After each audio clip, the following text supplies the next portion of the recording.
presenting on the screen. My qualification is showing on the screen, and I have a law firm, MTM Lawyers Management and Immigration Consultants, registered with Islamabad Bar Council. The today's topic objectives are as follows. सबसे पहले हम introduction to immigration law को देखेंगे कि immigration law होता क्या है, और इमिग्रेशन लॉ जो है उसका पाकिस्तान के रेफरेंस से हम स्पेसिफिक देखेंगे कि immigration law framework in Pakistan क्या है। क्योंकि हम इमिग्रेशन लॉ के इंट्रोडक्शन पे आज बात करेंगे तो उसकी डिटेल्ड बात यही होगी कि इमिग्रेशन लॉ पाकिस्तान में इसका क्या फ्रेमवर्क है और किस तरह प्रैक्टिस करता है। इसके बाद हम करेंगे जी different categories of immigration law in Pakistan, उसमें इसके legal basis, objectives and principles, इस पर बात होगी। फिर हम different categories of immigration, immigrants जो हैं पाकिस्तान के अंदर किस टाइप की, किस तरह की कैटेगरीज के इमिग्रेंट्स पाकिस्तान के अंदर हैं, उस पर बात करेंगे। और इसी तरह आगे इमिग्रेशन लॉ का प्रोसेस, किस तरह इमिग्रेशन स्टेटस ऑब्टेन किया जाता है, and consequences of violating immigration laws को पेनल्टीज किस तरह बियर की जाती हैं, इस पर मेन फोकस है आज की प्रेजेंटेशन का जो बात होगी। आज मैं इसको ब्रीफ रखूंगा, टू द पॉइंट रखूंगा, ताकि आगे आप लोगों का इंटरेस्ट देखते हुए इसके मुताबिक फर्दर जो है टाइम मैनेज किया जाएगा। मैं ज़्यादातर मुल्क से बाहर होता हूँ और टाइम को मैनेज करने की कोशिश करता हूँ। मेरी यही लॉ फर्म पाकिस्तान के अंदर भी काम करती है और यही लॉ फर्म दुबई में भी काम करती है, और एक यूरोपियन कंट्री है एस्टोनिया, उसमें काम करती है। तो मैं ज़्यादातर बाहर होता हूँ, ज़्यादातर इन चीज़ों के ऊपर मौजूदगी की वजह से मुझे ज़रा कम टाइम मिल पाता है। फिर मैं अपना यूट्यूब चैनल है उस पर भी कुछ टाइम देना पड़ता है। तो एक आदमी ज़ाहिर है मोबाइल होकर काफ़ी सारे काम नहीं करता। सो आज मैं आपको एक बेसिक इंट्रोडक्शन दूंगा कि इमिग्रेशन लॉ बेसिकली पाकिस्तान के पॉइंट ऑफ व्यू से क्या है।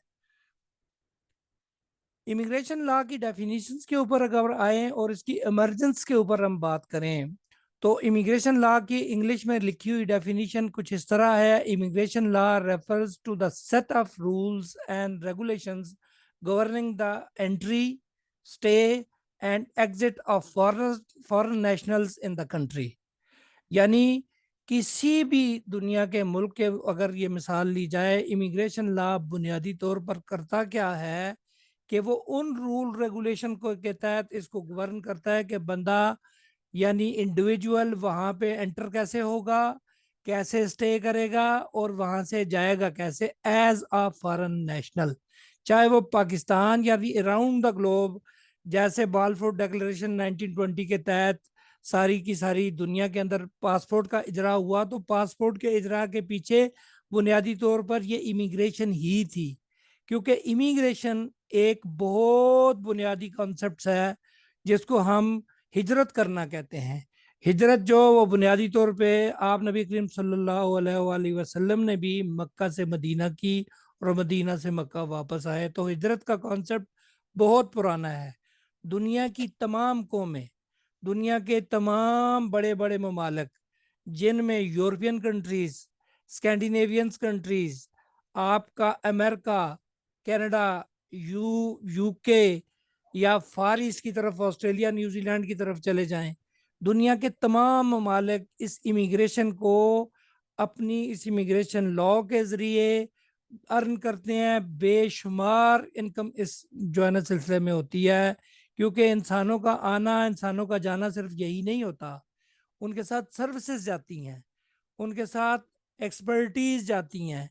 जैसे अनफॉर्चुनेटली आजकल हमारे पाकिस्तान के साथ मसला है कि टैलेंट बॉटलनेक की तरफ जा रहा है, टैलेंट इमिग्रेट कर रहा है टुवर्ड्स द कंट्रीज। आप अगर गौर करें तो यहाँ पाकिस्तान के अंदर आपको नहीं मिलेगा काम का मिस्त्री, गाड़ी ठीक करने वाला सही नहीं मिलेगा, नहीं मिलेंगे ये लोग जो लोग अच्छा काम करने वाले हैं। वजह क्या कि बाहर के ममालिक जैसे फिनलैंड ने आजकल, मैं बेशुमार लोग खुद भेजता रहता हूँ, मेरे हाथों जाते हैं, फिनलैंड ने दरवाजे खोले हुए हैं, इजीली इमिग्रेशन होती है। बाल्टिक रीजन में जैसे एस्टोनिया है, लिथुआनिया है, लेटविया है, और साथ हंगरी है, ये कंट्रीज जिनको शेंजन जोन कहते हैं, 33 कंट्रीज आते हैं, पहले 29 थे, अब 33 हो चुके हैं। ये तमाम अट्रैक्ट करते हैं, तमाम जो उनके अंदर ह्यूमन रिसोर्स, ह्यूमन कैपिटल जो होता है उसको अट्रैक्ट करते हैं ममालिक ममालिक को। थोड़ा सा ब्रॉड हो गया। इमिग्रेशन लॉ इस चीज को रेफर करता है कि कोई भी शख्स किसी भी मुल्क में एंटर कैसे होगा, वहां स्टे कैसे करेगा और कितना अरसा स्टे करेगा, कैसे करेगा और जाएगा कैसे। तो ये बुनियाद है। अगर हम पाकिस्तान के पॉइंट ऑफ व्यू से देखें, immigration law plays a crucial role in managing the inflow of immigrants. Inflow of immigrants को आज हम सारी दुनिया जानती है, 1980 से हम देख रहे हैं, उससे पहले पाकिस्तान बनने के बाद से देख रहे हैं। इसकी बड़ी मिसाल एक बंगाल का बहुत बड़ा मसला, जो आज तक वो सिटीजनशिप का एक प्रॉब्लम चला हुआ है, कुछ बंगालियों का प्रॉब्लम रहता है। इसी तरह अगर आप गौर से देखें, गौर से समझें, तो एक बहुत बड़ा मसला हमारे मुल्क का ये है कि अफगानियों को पहले पनाह दी गई, उन्हें लाया गया और अब उनको भेजा जा रहा है। लेकिन फोकस किस चीज पर हो रहा है? फोकस हो रहा है इस चीज पर कि इलीगल इमिग्रेंट्स कौन है। तो इलीगल इमिग्रेंट्स के आगे अगर डेफिनेशन पे चलें तो देखें, in the case of Pakistan, immigration law plays a crucial role in managing the inflow of immigrants and ensuring national security. The emphasis of this definition is on national security assurance. How we assure the national security. तो national security इसके साथ link है, कौन आता है, कैसे आता है, किस तरह आता है। बाहर की दुनिया में जब भी इमिग्रेशन होती है, अब जैसे कनाडा को हम ले लेते हैं मिसाल के तौर पे, कनाडा के 120 इमिग्रेशन प्रोग्राम्स हैं। तमाम सूबे अपना पीएनपी चलाते हैं, प्रोविंशियल नॉमिनेशन प्रोग्राम, और फेडरल स्किल्ड वर्कर एंट्री के नाम से एक उनका चलता है एक्सप्रेस एंट्री, वहां पे वो पूल जनरेट करते हैं इस तरीके से। मगर उसके पीछे मेन फोकस क्या होता है? मेन फोकस उसके पीछे ये होता है कि how we ensure the national security. National security को कंसर्न होता है कि हमारे मुल्क में जो भी बंदा है वो ह्यूमन रिसोर्स बन जाए हमारे मुल्क के अंदर आकर, और ह्यूमन कैपिटल बने। तो ह्यूमन कैपिटल कौन होता है? जो उनकी इकोनॉमी को, उनके जो वहाँ पे लॉ एंड ऑर्डर को, जो वहाँ पे लोगों को प्रोवाइडेड सुकून प्रोवाइड करते हैं, वो लोगों को पीस प्रोवाइड करते हैं, उसमें वो भरपूर एक इजाफा होता है। आज का लेक्चर हम इस चीज को एक्सप्लोर करेंगे कि फ्रेमवर्क ऑफ पाकिस्तान बुनियादी तौर पे क्या है, और उसके अंदर मैं बाहर की भी मिसालें भी दूंगा, इंक्लूडिंग इट्स लीगल बेसिस, के बुनियादी तौर पर इसके लीगल बेसिस क्या है, ऑब्जेक्टिव्स क्या हैं और इसके प्रिंसिपल्स क्या हैं।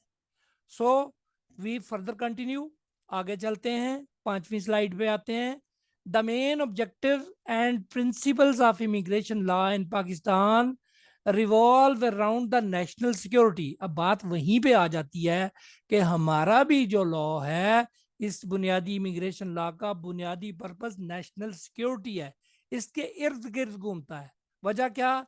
किसी भी इलीगल पर्सन को मुल्क के अंदर दाखिले की इजाजत नहीं होती। अगर वो इलीगल पर्सन मुल्क के अंदर दाखिल होता है तो वो हमारे लिए हर तरह से सिक्योरिटी थ्रेट बन जाता है। और साथ साथ इकोनॉमिक डेवलपमेंट, यानी क्या है इसका काम? Security, national security, economic development and social cohesion. तो ये बुनियादी तौर पे किसी भी इमिग्रेशन लॉ का बुनियादी मकसद ये है, किसी भी कंट्री के लिए including Pakistan. The government aims to control immigration to protect national interest, prevent illegal activities. अब क्या है इसके अंदर लिखा हुआ? गवर्नमेंट क्या करती है? उसको इमिग्रेशन को कंट्रोल करने का मकसद क्या होता है? वो ये होता है कि इलीगल एक्टिविटीज को प्रिवेंट करना, and ensure the welfare of both Pakistani citizens and the immigrants. Pakistani लोगों को भी वेलफेयर देना, उनके सिक्योरिटी को इंश्योर करना, और साइड बाय साइड इमिग्रेंट्स की। आप देखें, सबसे बड़ी मिसाल हमारे मुल्क के अंदर अफगान नेशनल्स की है।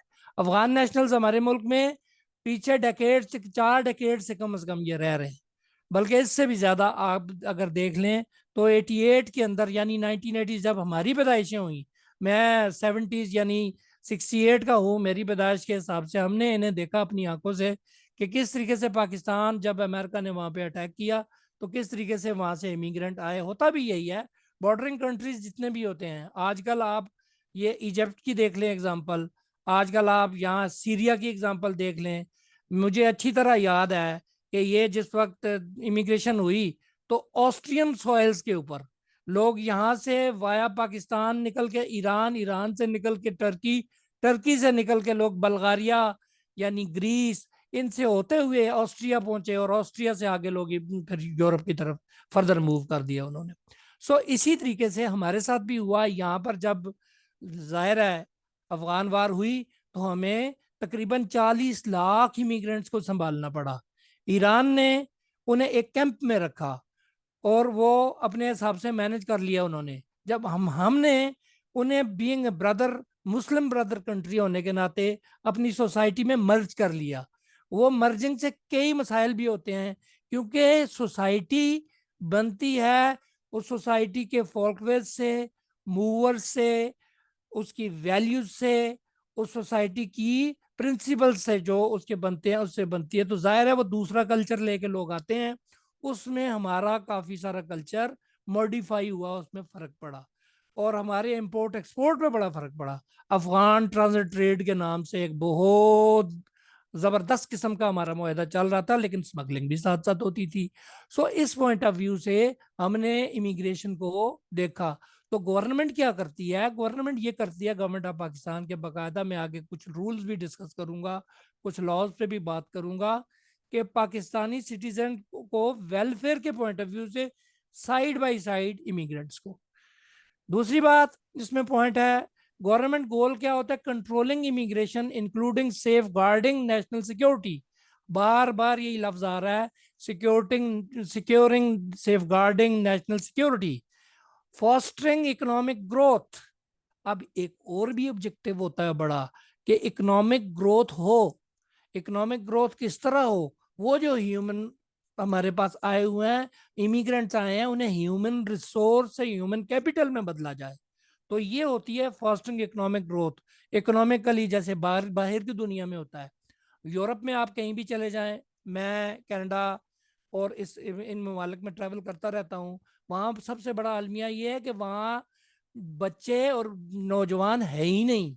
उन्होंने इतना ब्रिज गैप कर दिया अपनी सोसाइटी के अंदर कि वहाँ बूढ़े ज्यादा हैं और वो अट्रैक्ट करते हैं दुनिया को कि आए हमारे मुल्क में काम करें, क्योंकि काम करने वाला कोई नहीं मिलता, बूढ़े लोग नहीं काम कर सकते। इस पॉइंट ऑफ व्यू से हमारे इन ममालिक में जो बहुत बड़ी आबादी है, इंडिया, पाकिस्तान, बांग्लादेश, इन ममालिक से लोग जाते हैं।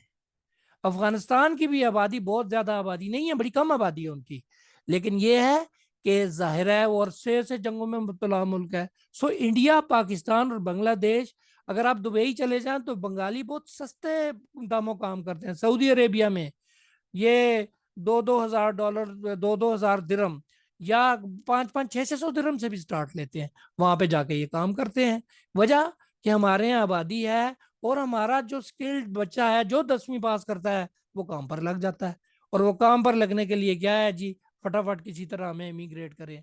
मैंने जब लॉ फर्म कायम की अपनी, तो लॉ फर्म कायम करते वक्त ये वाकया हो गया जो यूनान में कश्ती डूबने का वाकया हुआ। इससे मुतासर होकर मैंने ये लॉ फर्म बनाई और मैं वेलफेयर के तौर पे लोगों को भेजता हूँ इसके जरिए से। जिनके पास नहीं है वो तरीके से लीगल वे से जाएं और खुदा ना खासा समंदरों में ना डूबे। वो 400 लोग नहीं डूबे थे, वो बुनियादी तौर पे 400 खानदान डूबा था। तो इस पॉइंट ऑफ व्यू से मैं इस काम में आया अपने आप को, चूंकि मैं काफ़ी पुराना लॉयर हूँ, अब सुप्रीम कोर्ट का लॉयर बन चुका हूँ, तो इस पॉइंट ऑफ व्यू से ये सारी चीज़ें मैंने की और करके इसी लॉ को देखता चला आ रहा हूँ। अब गवर्नमेंट क्या करती है जी, लेक्चर की तरफ आते हैं। The government seeks to maintain social stability and protect the rights interest of all individuals in Pakistan. बार बार डेफिनेशन के अंदर वही चीज रिपीट होती है कि इंटरेस्ट किसके, इंडिविजुअल के, जो पाकिस्तानी है, पाकिस्तानी अवाम उन्नास, आम पाकिस्तानी अवाम के इंटरेस्ट को गवर्नमेंट प्रोटेक्ट करती है, क्या के फॉरनर को लीगली पाकिस्तान में दाखिल किया जाए और उनसे सोसाइटी का फायदा उठवाया जाए। The immigration law framework in Pakistan के ऊपर आते हैं। अब पाकिस्तान के अंदर जो immigration law framework in Pakistan है वो बेस करता है वेरियस प्रोविजन और लेजिस्लेशन के ऊपर, यानी जो लॉ में दी गई प्रोविजंस हैं लीगल, और जो लेजिस्लेशन है इसके ऊपर हुई हुई, जो हमारी नेशनल असेंबली लेजिस्लेट करती है या प्रोविंशियल असेंबली से लेजिस्लेट करती हैं, जो नेशनल असेंबली से लॉ पास होता है वो लेजिस्लेट हो जाता है। The legal basis of for immigration law in Pakistan can be found in the constitution of Pakistan. अगर आइन का आर्टिकल 15 देखा जाए, स्पेसिफिकली आर्टिकल 15 क्या करता है, ये ग्रांट करता है गवर्नमेंट को, मेरे लॉयर भाई सुन रहे हो तो आर्टिकल 15 का मुताला करें कि ये ग्रांट करता है गवर्नमेंट को, क्या अथॉरिटी ग्रांट करता है to regulate the entry residence of the foreigners, और इसमें एग्जिट भी शामिल होता है, यानी वो रेगुलेट करती है आर्टिकल 15 कि किस तरीके से कोई भी फॉरेनर पाकिस्तान में एंटर हो, किस तरीके से पाकिस्तान के अंदर रहे, और किस तरीके से वो एग्जिट करे। सो इसके एक्सक्यूज ऊपर मी सर। जी जी सर मैं पूछना चाहूंगी कि जिस तरह हम बात करते हैं आर्टिकल 15, आर्टिकल ये आर्टिकल वो, तो ये कॉन्स्टिट्यूशन की एक एक ही कॉन्स्टिट्यूशन है, उसी के आर्टिकल्स होते हैं या डिफरेंट डिफरेंट एक्ट्स होते हैं उनके आर्टिकल्स होते हैं? एक्चुअली मुझे समझ नहीं है कि आर्टिकल्स किस तरह होते हैं, प्लीज वो थोड़ा सा एक्सप्लेन करते हैं अगर वैसे। आप कॉन्स्टिट्यूशन टॉपिक से जी जी I got your question. Article 15 of का मतलब, मैं जब कॉन्स्टिट्यूशन ऑफ पाकिस्तान 1973 की बात करता हूँ, अगर आपने लॉ में पढ़ रखा होगा, माशाल्लाह लॉयर हैं आप लोग, तो बुनियादी तौर पे सर मैं आर्टिकल लॉयर नहीं हूँ। जी सर जी मैं स्टूडेंट हूँ। अच्छी बात है, ये बहुत अच्छा क्वेश्चन आपने किया। पाकिस्तान के आइन के अंदर कोई चीज जब शामिल की जाती है तो वो आर्टिकल बन जाता है। ठीक है, ठीक है। पाकिस्तान के आइन के अंदर कोई चीज किस तरह शामिल होती है कि उसे 2/3 मेजॉरिटी से अप्रूव किया जाता है किसी चीज को चेंज करने के लिए, लेकिन जो लेजिस्लेटिव असेंबली है वो किसी चीज को अप्रूव करती है, सोसाइटी की कोई नीड होती है, वो जी नीड असेंबली में टेबल कर दी जाती है। जब वो डिस्कस होती है तो फिर हमारी नेशनल असेंबली से पास होकर वो हमारी सेनेट में जाती है। सेनेट में जाने के बाद जब दोनों जो ऐवान जिनको कहते हैं अप्रूव करते हैं, तो वो आइन का हिस्सा बन जाती है। आजकल आपने देखा होगा बहुत सारी चीजें आइन का हिस्सा बनाई गई हैं।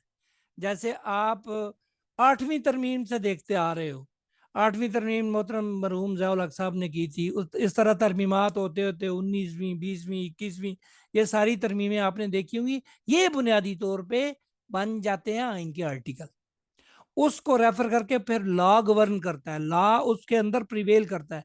क्यों? वो किसने बनाया होता है? वो उन नुमाइंदों ने बनाया होता है जिन्हें आप सिलेक्ट करके भेजते हो, वो आपके नुमाइंदे होते हैं, आपकी भी आप पे फैसले करते हैं, तो वो आइन का हिस्सा बनाते हैं। लेजिस्लेटिव असेंबली के पॉइंट ऑफ व्यू से ये बात की जाती है। अब बेटे सर आगे तो चलते हैं। जी जी अभी जो है हम वो 1973 वाला कॉन्स्टिट्यूशन ही अभी तक चल रहा है? बिल्कुल वही चल वही रहा है, उसके अंदर अमेंडमेंट्स होती हैं, आइन तो एक ही है ना।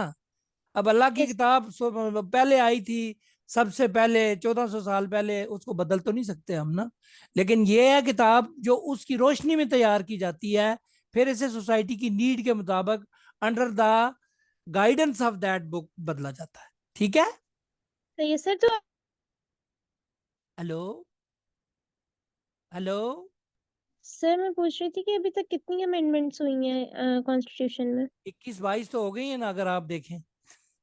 Thank you sir. वेलकम। तो आगे चलते हैं, आगे चलते हैं क्योंकि थोड़ा वक्त बहुत थोड़ा है। आगे आर्टिकल 15 एक बात करेगा। आगे आर्टिकल 15 की बात करने के बाद एडिशनली पाकिस्तान के अंदर सिटीजनशिप एक्ट 1951 और फॉरेन एक्ट 1946 प्रोवाइड करेंगे। ये तीन चीजें मैंने अभी आपसे डिस्कस की, article 15 of constitution of Pakistan, फिर citizenship act 1951 and the foreign act 1946 provide करता है legal framework for Pakistani immigration law. हमारी जेर बहस इमिग्रेशन लॉ है, तो ये तीन चीजें इसके अंदर मजीद भी आएंगी। ये तीन चीजें जो है वो इमिग्रेशन लॉ के फ्रेमवर्क को जो पाकिस्तान के मुताल्लिक स्पेसिफिक है वो करती हैं डिस्कस। इसके अंदर सारी प्रोविजन प्रोवाइड कर दी जाती है। The immigration law framework in Pakistan is based on the various. ठीक है जी, ये बात हो गई। आगे चलते हैं। The legal basis for immigration law in Pakistan is further री। अब आगे क्या होता है, इस इमिग्रेशन लॉ के ऊपर जो 3 बातें मैंने पहले बताई वो फर्दर रीइंफोर्स करता है relevant legislation such as Pakistani immigration ordinance को, जो वो है 1979 आया, एंड द फॉरेन ऑर्डर 1951। जैसे वो ऑर्डर थे, ये भी 2 ऑर्डर्स हैं, फर्दर इमिग्रेशन ऑर्डिनेंस 1979 और foreign order 1951। These law outline the procedures and the requirements for immigration, including visa issuance, registration and deportation. Deportation जो होती है कि वीजा कैसे इशू किया जाए किसी भी फॉरेनर को जो पाकिस्तान में लेके आए, उसकी रजिस्ट्रेशन कैसे की जाए जो पाकिस्तान में आए, और डिपोर्ट करने का क्या कानून है, किस कायदे कानून के तहत से डिपोर्ट किया जाए, उसको ये 2 चीजें देखती हैं, इमिग्रेशन ऑर्डिनेंस 1979 और फॉरेन ऑर्डर 1951। ये चीज इसको देखती है, ये स्पेसिफिक है इमिग्रेशन लॉ के पॉइंट ऑफ व्यू से।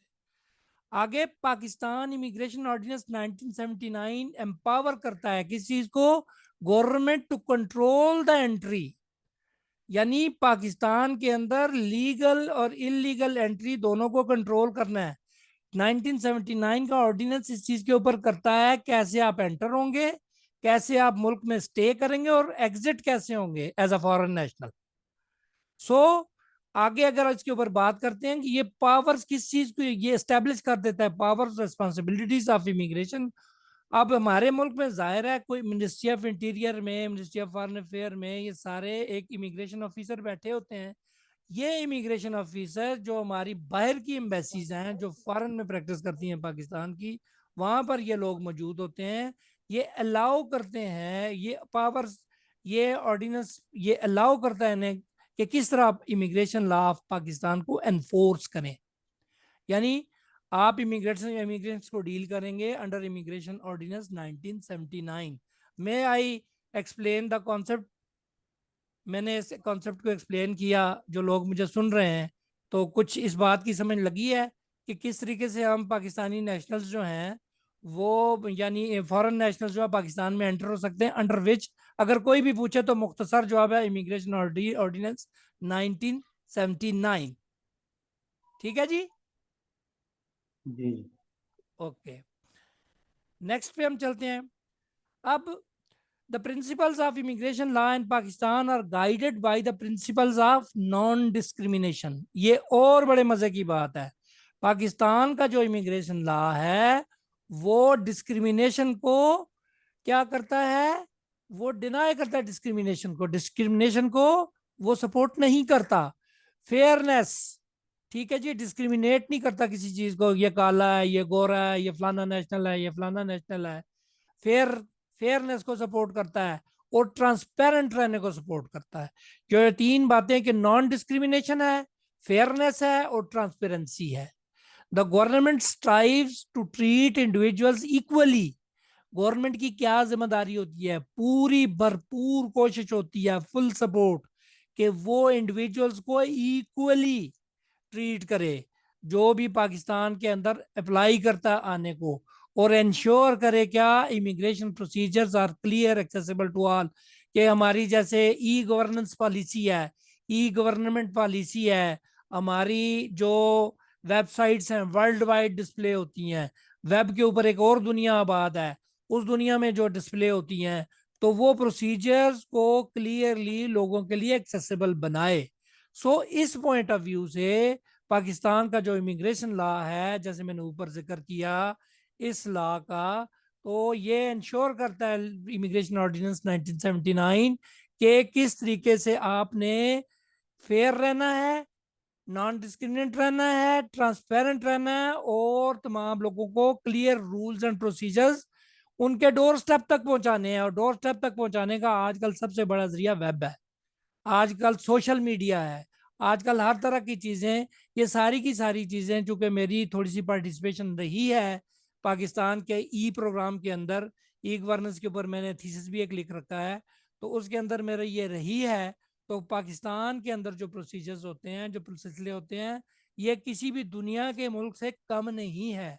बस वो और ज्यादा मामलात है, मायूसी कुफर होता है। हमारे मुल्क के अंदर अल्लाह का दिया सब कुछ है, हमारा मुल्क एक लीगल स्टेट है, हम किसी लीगल कानून कायदे के अंदर रहते हुए चलते हैं। बाकी मुल्क के अंदर जो होता रहता है वो होता रहता है, वो सारी दुनिया में होता है। मुझे किसी ने बड़ा कहा था जी अमेरिका में ये होता है, फलाना में ये होता है। मैं 72 से ज्यादा ममालिक फिरा हूँ। मैंने देखा हर मुल्क की इंटरनल पॉलिसीज होती हैं, वो अपने हिसाब से गवर्न करते हैं अपनी अवाम को। सो हमारी अवाम भी अपने हिसाब से गवर्न होती है, लेकिन कई चीजें बुरी लगती हैं, कई अच्छी लगती हैं। इस तरह बाज औक़ात माँ बाप भी डांटते हैं तो बंदे को बुरा लग जाता है। सो इस पॉइंट ऑफ व्यू से हम बीइंग ए लॉयर, मैं जितने लॉयर्स मेरे सामने बैठे हैं, जितने मेरे बच्चे जो है नया लॉ सीख रहे हैं, मेरा अपना बड़ा बेटा एक लॉयर है, मेरी छोटी बेटी लॉयर है, मेरे खानदान में लॉयर्स की भरमार है, तो मैं सबको यही एक नसीहत करता होता हूँ कि बात यह है कि रिसर्च करें, पढ़ें। आपका प्रोफेशन दुनिया का मुश्किल तरीन प्रोफेशन है। इस प्रोफेशन में सिर्फ काला कोट पहन के घूमना ही नहीं होता। ये काला कोट हमारी एक पहचान होती है। ब्लैक टाई जब मिलती है, आप देखें जिस वक्त नया नया बंदा लॉयर बनता है सब्ज टाई पहनता है सबसे पहले। सब्ज टाई पहन के वो पूरा 6 माह के जो है ना वो प्रैक्टिस करता है। साल के बाद उसे जाके वो मिलती है एक जो है ना पहली कि डिस्ट्रिक्ट बार की मेंबरशिप मिलती है। फिर 2 साल प्रैक्टिस करता है, फिर हाई कोर्ट बार की मिलती है। फिर कुछ मेरी तरह जिंदगियां गुजारते हैं, फिर उन्हें आज सुप्रीम कोर्ट की आगे मिली है। तो ये कहने का पर्पज ये होता है सिलसिला। आगे जनाब हम पाकिस्तान के इमिग्रेशन लॉ को लेके आगे चलते हैं। मैं ज़रा थोड़ा जल्दी जल्दी इसलिए कर रहा हूँ कि आपके इदारे की तरफ से मुझे कुछ इंस्ट्रक्शन आई थी कि जी टाइम किसी तरह बचे, ये लेक्चर रिकॉर्ड होता है। सो मैं टाइम बचाने की कोशिश कर रहा हूँ। आज मैं आपको बतौर इंट्रोडक्टरी ये सारी चीज़ें कर रहा हूँ। सो आगे चलते हैं। How to obtain types of visas. जी हाउ टू ऑब्टेन यानी हम वीज़ा कैसे हासिल करें और उन वीज़ों की अकसाम कौन कौन सी हैं जो पाकिस्तान आने के लिए हैं, क्योंकि हम एम्फेसिस पाकिस्तान के पॉइंट ऑफ व्यू से कर रहे हैं। जब आगे बढ़ेगा सिलसिला, मेरी जिंदगी रही तो आपको इंतहाई प्रिसाइज तरीके से मैं अपने यूट्यूब चैनल को भी शेयर कर दूंगा और इस फोरम से भी इंशाल्लाह आपसे बात होती रहेगी कि किस प्रिसाइज तरीके से बाकी ममालिक के भी होते हैं। आज हम पाकिस्तान के पॉइंट ऑफ व्यू से समझेंगे तो हमें बुनियाद समझ आ जाएगी, क्योंकि पाकिस्तान अराउंड द ग्लोब एक ही है। अराउंड द ग्लोब पूरी दुनिया के जिस तरह कवानीन अंडर जिनेवा कन्वेंशन किए जाते हैं, इस तरह पाकिस्तान के भी कवानीन इसी तरह बने हुए हैं। In Pakistan immigrants are categorized into various visa and permit categories.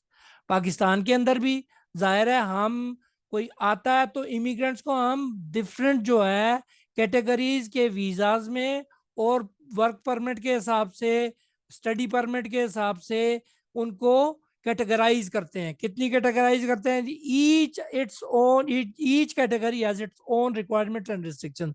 जाहिर है एक इमिग्रेंट आता है, उसकी रिक्वायरमेंट्स और होती हैं, उसने यहाँ वर्क करना है, उसकी रिक्वायरमेंट्स और होती हैं। पढ़ने आ रहा है, जैसे 36 ममालिक में हमारी इंटरनेशनल इस्लामिक यूनिवर्सिटी जो है स्टूडेंट्स को लेती है, वर्ल्ड वाइड स्टूडेंट आते हैं, बाकी यूनिवर्सिटियों में भी होता है, लेकिन इस्लामिक यूनिवर्सिटी एक पार्टिकुलर एग्जाम्पल है। ये आइन के आर्टिकल यानी 8वीं तरमीम, 8th अमेंडमेंट के तहत वजूद में आई थी अंडर द ज़िया उल हक रजीम। तो इस यूनिवर्सिटी को इंटरनेशनल इस्लामिक यूनिवर्सिटी इसलिए कहा जाता है। हमारे पाकिस्तान का इंटरनेशनली 36 ममालिक में जानने और मानने वाला जो है ना इदारा है जो लॉ की स्टडी प्रोवाइड करता है। आज भी कोई लॉयर जब कहता है ना आई एम इस्लामियन, तो उसे मिडल ईस्ट तक में रिकग्नाइज किया जाता है। हालांकि मिडल ईस्ट के अंदर दूसरे लॉयर के, खासतौर पे दुबई में दूसरे लॉयर के अंडर रह के काम करना होता है, जो उनका नेशनल होता है, उनके जज सुनते ही उनको है। तो लेकिन पाकिस्तान में जो इस्लामिक यूनिवर्सिटी का लॉयर जब दुनिया में कहीं जाता है तो उसकी रिस्पेक्ट की जाती है। वजह, एक इंटरनेशनल यूनिवर्सिटी कायम की गई under 8th amendment, under the regime of मरहूम जनरल ज़िया उल हक के, वो उसके अंदर की गई। अब आते हैं जी different types of visa and permits जो है वो पाकिस्तान के अंदर अवेलेबल कौन कौन से हैं। ये डिपेंड करता है पर्पस पे, ड्यूरेशन पे, ऑफ स्टे पे। इसकी एग्जांपल्स हैं visa categories including work visa. एक कैटेगरी होती है कोई पाकिस्तान में काम करने आता है तो उसे वर्क वीजा मिलता है, यानी कोई अफगानी, कोई बंगाली, कोई और नेशनलिटी पाकिस्तान के अंदर अगर आएगा तो उसे कौन सा वीजा अलाउ किया जाएगा? Work visa. वर्क वीजा की जैसे दुनिया में रिक्वायरमेंट मुख्तलिफ होती है, कोई 1 साल का वर्क वीजा होता है, वर्क परमिट होता है, कोई 2 साल का होता है, कोई 3 साल का होता है और मैक्सिमम कोई 5 साल का होता है। सो इस पॉइंट ऑफ व्यू से ये साल ब साल इशू होता है, कोई 3 साल बाद इशू होता है, कोई 5 साल बाद इशू होता है। तो पाकिस्तान भी इसी तरह वर्क परमिट और वर्क वीज़ाज करता है। हमें मुल्क के अंदर बैठे हुए नहीं पता चलता, लेकिन बाहर से लोग आके काम करते हैं, मुख्तलिफ इदारों में काम करते हैं। आपके बड़े बड़े इदारे हैं जो बाहर के इदारे हैं, यहाँ पाकिस्तान में FDI जो क्या कहते हैं, जो FDI कहलाती है, फॉरेन डायरेक्ट इन्वेस्टमेंट होती है। जैसे पाकिस्तान में टेलीनॉर थी, अभी हाल ही में इन्होंने PTCL पे बेचा और जा रहे हैं। तो इस तरीके से जब ये लोग आते हैं तो अपने लोगों को साथ लेके आते हैं, उन्हें government of Pakistan work visa assign करती है। इसी तरह स्टूडेंट वीज़ाज की मैंने बात की थी। स्टूडेंट वीज़ाज में कौन से वीज़ाज हैं? जो स्टूडेंट जैसे अफ्रीकन नेशनल्स के बेशुमार ममालक से, अरेबियन ममालक से, सऊदीया से, दुबई से, हर इदारों से, हर जगहों से लोग आते हैं। टर्की से लोग पढ़ने आते हैं, चाइना से। चाइना के अंदर मेरी अपनी मिसेज जो national university of modern languages की जो है ना डीन रही हैं अरबी की, तो उनके पास चाइनीज़ बेशुमार स्टूडेंट्स ने PhD की है। तो इस तरीके से दुनिया के मुख्तलिफ लोग आते हैं पढ़ने के लिए पाकिस्तान के अंदर, उन्हें स्टूडेंट वीज़ा ग्रांट होता है। फिर स्टूडेंट वीज़ा के अंदर भी कैटेगरीज होती हैं, कुछ लोग आके काम भी करना चाहते हैं। तो स्टूडेंट को कितना वर्क अलाउ है, पर वीक कितने घंटे पढ़ेगा, कितने घंटे काम करेगा, इस सारी की तफसील जो होती है वर्क वीज़ा के अंदर, स्टूडेंट वीज़ा के अंदर होती है। इसी तरह एक टूरिस्ट वीज़ा है, माशाल्लाह खूबसूरत तरीन ममालक में हमारा मुल्क आता है। आप गिलगित बल्तिस्तान की तरफ चले जाएं, कश्मीर की तरफ चले जाएं, स्वात की तरफ चले जाएं, दीरबाला की तरफ चले जाएं, इवन के आपके शहर हैं माशाल्लाह खूबसूरत तरीन, अल्लाह ताला ने मुल्क में दिया है, खूबसूरत तरीन 4 मौसम दिए हैं। लेकिन क्या है, हम खुद बदबख्त हैं, हम मेहनत नहीं कर रहे, टूरिज्म को प्रमोट नहीं कर पा रहे। अगर टूरिज्म प्रमोट करें तो दुनिया में ऐसे ममालिक हैं जिनमें सिंगापुर की बड़ी एग्जांपल मैं देता होता हूँ लोगों को, दुनिया में ये आपके पोर्चुगल की एग्जांपल देता हूँ। पोर्चुगल दुनिया में टूरिस्ट जो रिजॉर्ट्स हैं दुनिया के अंदर, ये आपके बाली के जजायर हैं, ये दुनिया में बेशुमार जगह हैं जिनका मैं नाम ले सकता हूँ। तो टूरिस्ट वीज़ा की वजह से बेशुमार रेवेन्यू मुल्क जनरेट करता है, जिसमें फॉरेन करेंसी होती है जो आके मुल्क जनरेट करता है। तो हमने टूरिस्ट यानी टूरिज्म को इतना प्रमोट नहीं किया हुआ, अदरवाइज हमारा मुल्क सिर्फ टूरिज्म की वजह से ही चलता रहे। दुनिया के बेशुमार मुल्क हैं जो सिर्फ टूरिज्म पे चलते हैं, इंक्लूडिंग जो है ये आपका सिंगापुर, वो ट्रेनिंग्स और टूरिज्म पे वो काम करते हैं। इसी तरह आपका जो है ना बेशुमार, ये आप यूरोपियन एरिया देख लें। आगे चलते हैं जी। Work visas are issued to individuals who intend to work in Pakistan temporarily. जैसे कि मैंने पहले बताया कि वर्क वीजा किन लोगों को दिया जाता है, जो पाकिस्तान में आके टेम्परेरीली काम करना चाहते हैं। अब जाहिर है किसी भी मुल्क की पॉलिसी होती है, किसी वक्त कितना अरसा कोई गुजारता है तो उसे नेशनल कर दिया जाता है। लेकिन जैसे अरब ममालक हैं वो नेशनलिटी नहीं देते, लेकिन परमानेंट स्टे आजकल उनके यहाँ इन्वेस्टर वीज़ा के नाम से वीज़ाज होते हैं। इस तरह पाकिस्तान की पॉलिसीज भी ग्रेजुअली बन रही हैं। जो वर्क वीज़ा किन लोगों को दिया जाता है, जो टेम्परेरीली पाकिस्तान में काम करने आते हैं। जैसे मैंने बड़ी फॉरेन डायरेक्ट इन्वेस्टमेंट कंपनीज की एग्जांपल आपको दी। These visas have specific requirements को उनकी, सच एज जॉब ऑफर होती है। किसी भी मुल्क में वर्क करने के लिए सबसे पहले उस मुल्क की जॉब ऑफर चाहिए होती है। सो पाकिस्तान के अंदर अगर कोई इदारा काम कर रहा है तो वो जॉब ऑफर इशू करेगा फॉरेन नेशनल को, और पाकिस्तानी एम्प्लॉयर वो जब दे देगा उसको ऑफर, उस ऑफर को वो साथ लगा के हमसे वीज़ा लेगा और एक वैलिड एम्प्लॉयमेंट कॉन्ट्रैक्ट होगा उसके पास।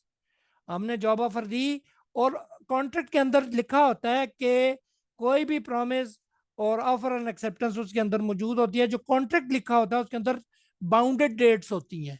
बाउंडेड का मतलब एक बाउंड्री उसकी इशुएंस की होगी, एक बाउंड्री उसकी क्लोजर की होगी। उस हिसाब से वीजा को फिर वर्क वीजा को इशू कर दिया जाता है। ये दुनिया में प्रैक्टिस होती है। स्टूडेंट वीजा की बात करें तो वो ग्रांट करते हैं फॉरेन नेशनल्स को who wish to pursue their education in Pakistan. जैसे मैंने इंटरनेशनल इस्लामिक यूनिवर्सिटी की आपको एग्जांपल दी और इदारों की एग्जांपल दी।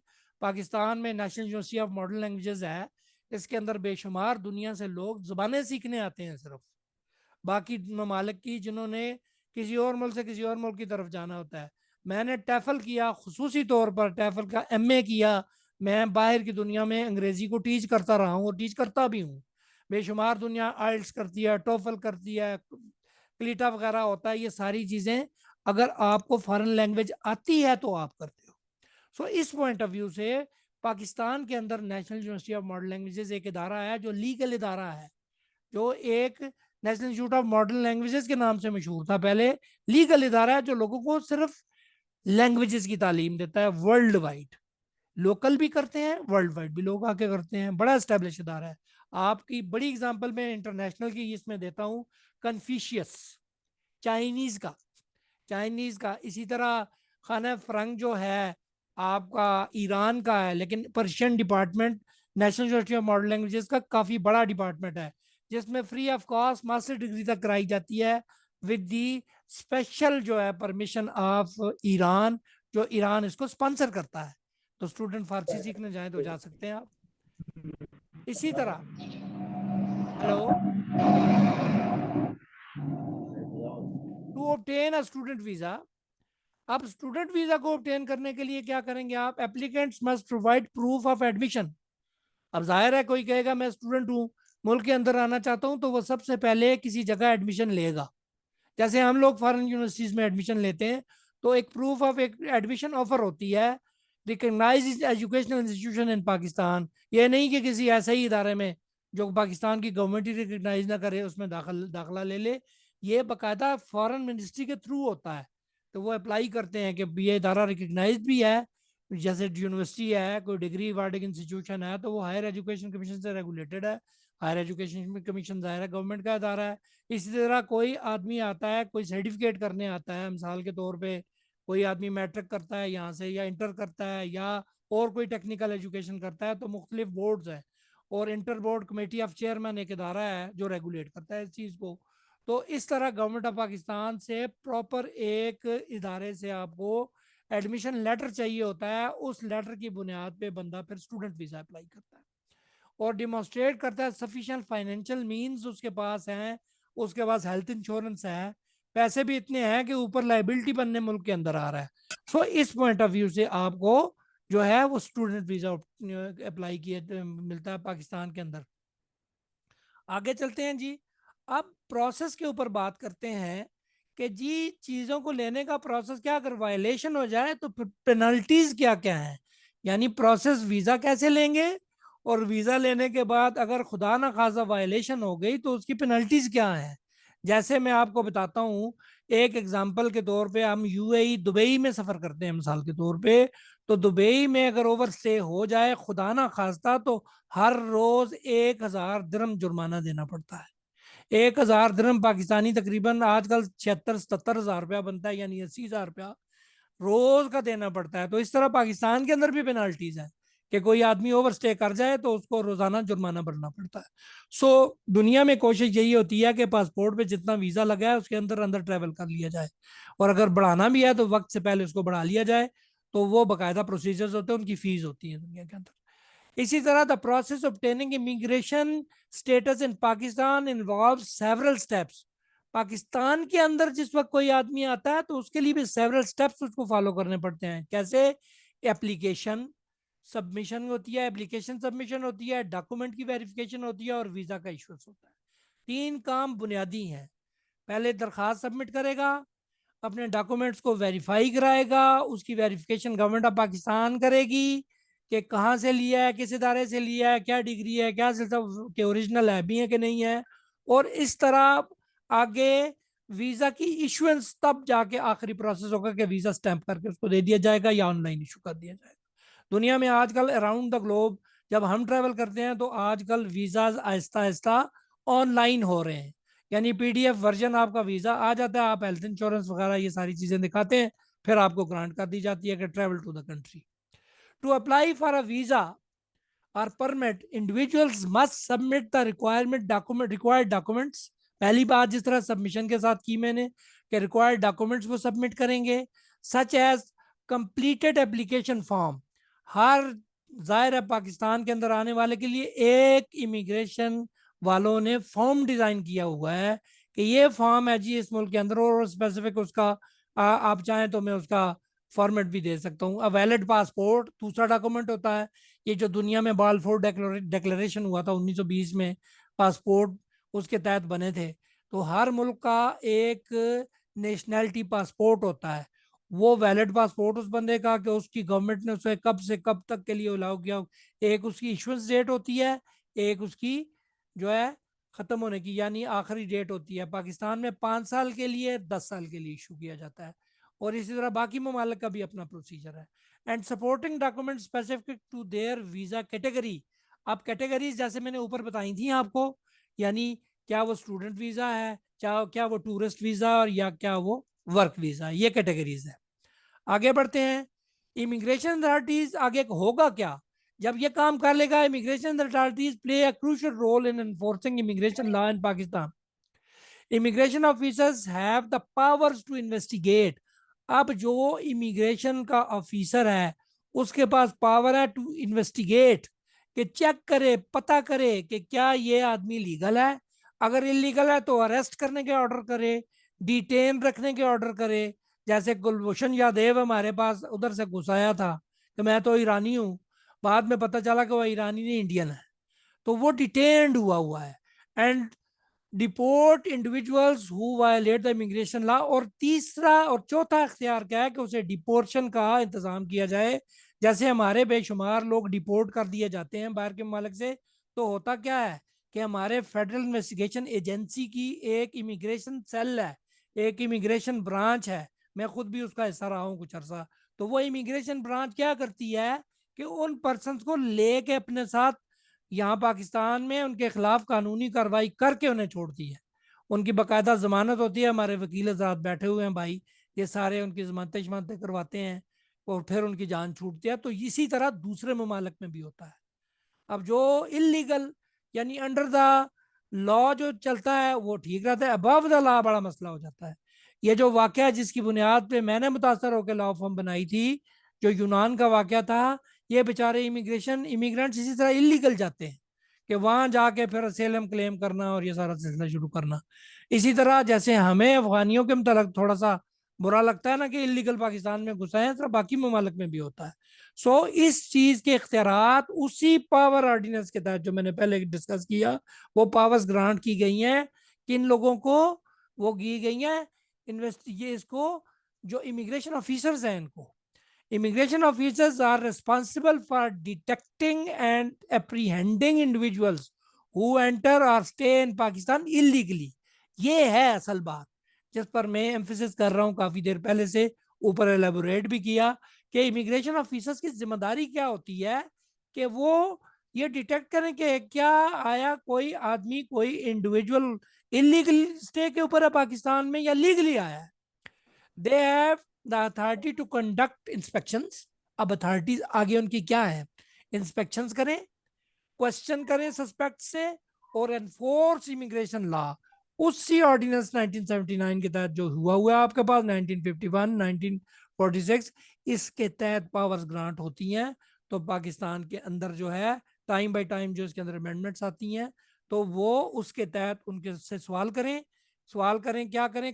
सस्पेक्ट अगर है तो उससे क्वेश्चन करें, और साथ साथ इंस्पेक्शंस कंडक्ट करें, और उसके साथ साथ इलीगल है तो उन्हें डिटेन करें और एनफोर्स करें इमिग्रेशन लॉ उनके ऊपर, मुल्क को जो लैंड लॉ ऑफ लैंड है।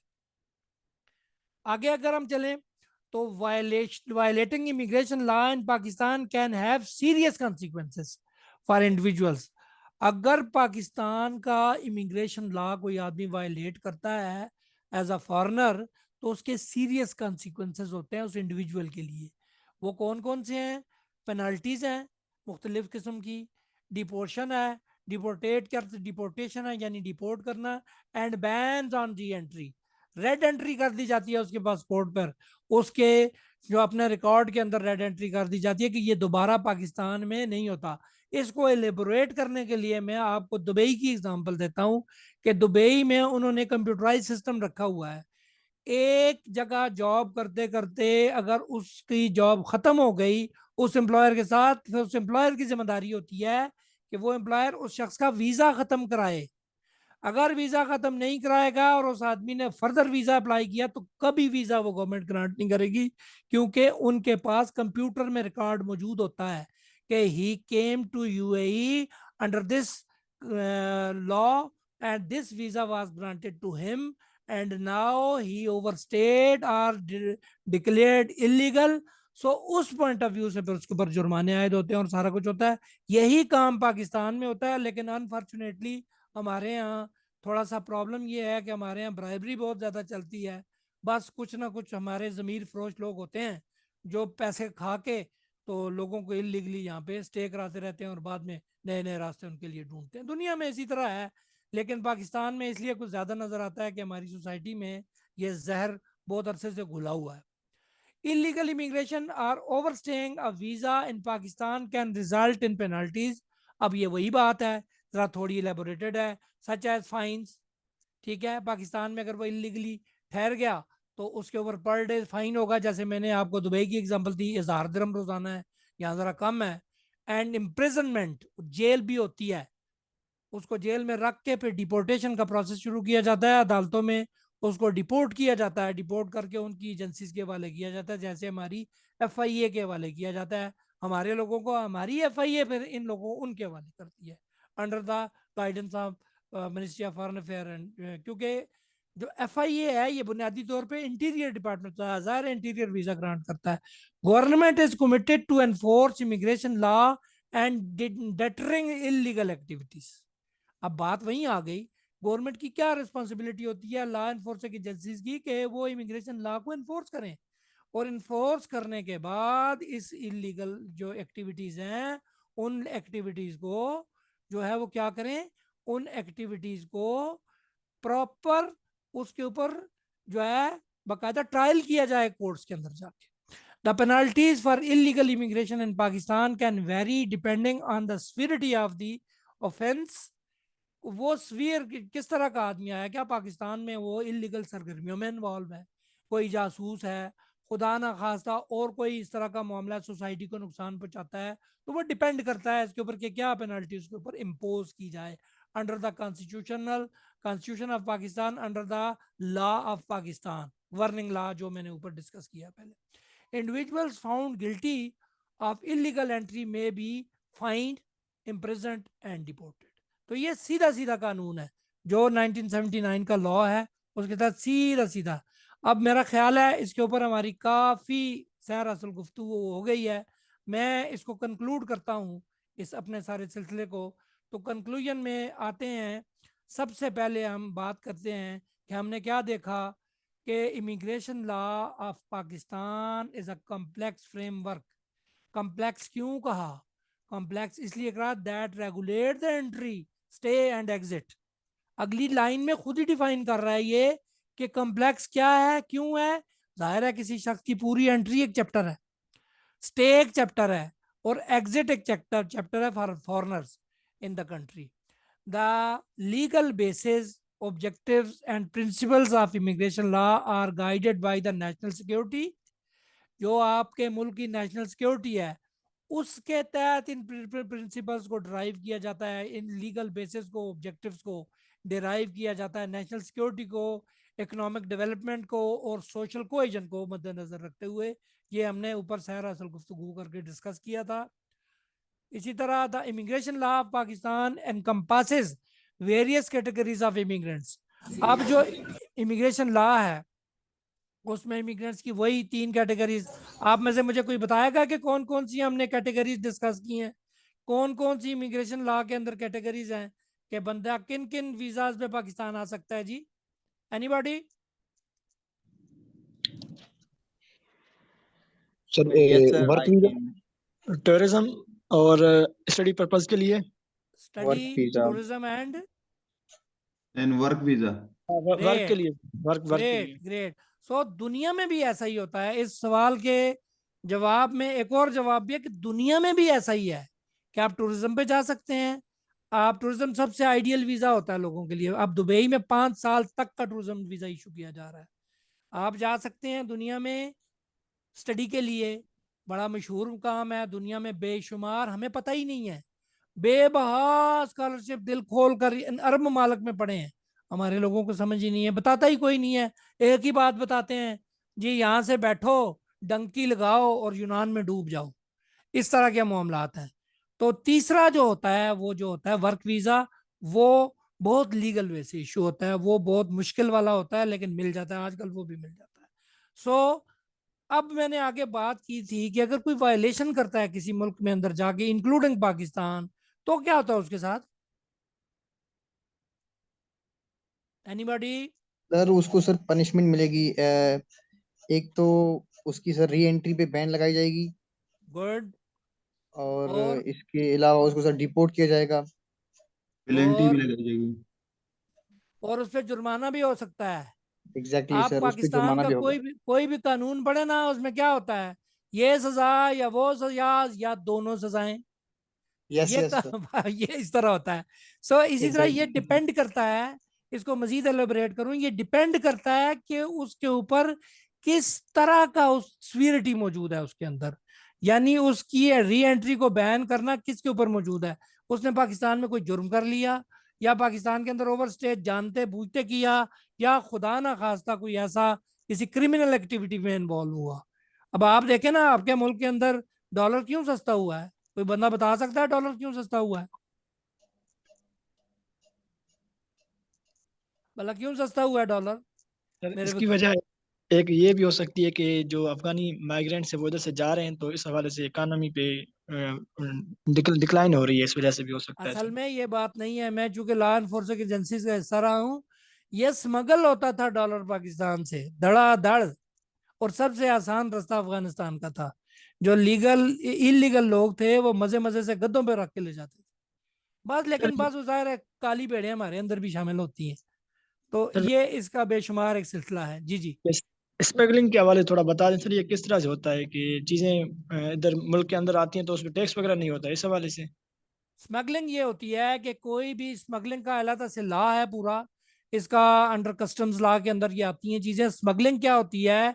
कोई भी चीज बगैर टैक्स लगे पाकिस्तान की हदूद में दाखिल हो जाए, या बगैर टैक्स दिए पाकिस्तान की हदूद से बाहर निकल जाए। पाकिस्तानी गवर्नमेंट कमाती किस चीज से, अर्निंग किस चीज से करती है? आप बाहर की दुनिया से चीजें इंपोर्ट करते हैं, उन पर टैक्स वसूल करते हैं। आप गाड़ी की एक मिसाल ले लें, एक गाड़ी जो बाहर से 1 लाख रुपए की आती है, पाकिस्तान में 4.5 लाख की क्यों मिलती है? वो इसलिए कि वो 3.5 लाख रुपया मुख्तलिफ अंदाज के टैक्स ड्यूटीज होती हैं जो उसके ऊपर लगती हैं। सो इस पॉइंट ऑफ व्यू से गवर्नमेंट को अर्निंग होती है। तो स्मगलिंग हो गई, जाहिर है अंडर इनवाइसिंग करके किसी तरीके से घुसेड़ ली, पाकिस्तान के अंदर आके लीगलाइज करा ली। तो ये वाली चीजें होती हैं। इसी तरीके से बाहर जो आपका डॉलर है, फॉरेन एक्सचेंज, यानी इसके अंदर फॉरेन डायरेक्ट इन्वेस्टमेंट्स आती हैं, उससे चीजें आती हैं मुल्क के अंदर। डॉलर बाहर जाता है तो आपके मुल्क के फॉरेन एक्सचेंज रिजर्व्स को जरूरत पड़ती है, जिसकी वजह से मुल्क गरीब होता चला जाता है।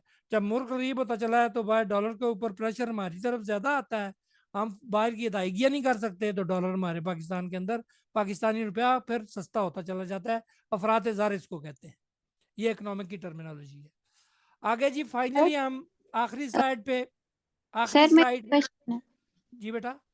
सर ये जो अफगान रिफ्यूजीज होते हैं या फिर इमिग्रेंट्स, ये सर ये अगर इलीगल कैटेगरी में आते हैं तो इनको ये पाकिस्तान ओरिजिन कार्ड इनको क्यों प्रोवाइड किया गया है? आप ये जरा बता सारे इलीगल कैटेगरीज में नहीं आते। पाकिस्तान ओरिजिन कार्ड इनको इस सिलसिले में प्रोवाइड किया गया था कि उस वक्त की गवर्नमेंट की पॉलिसी ये थी कि ये हमारे जो है वो भाई हैं, मुसलमान भाई हैं, तो इन्हें एक खास वक्त के लिए प्रोवाइड किया गया था कि इतना अरसा, क्योंकि जंग लगी हुई थी उस मुल्क के अंदर, तो उस वक्त इन्हें किया गया था कि आपने अपने आप को लीगलाइज करना है। कुछ लोग बैठ गए, उन्होंने कुछ भी नहीं किया आगे पाकिस्तान के अंदर, बस बैठे रहे बैठे रहे बैठे रहे, तो वो इलीगल ही रहे, उन्होंने अपने आप को लीगलाइज नहीं करवाया।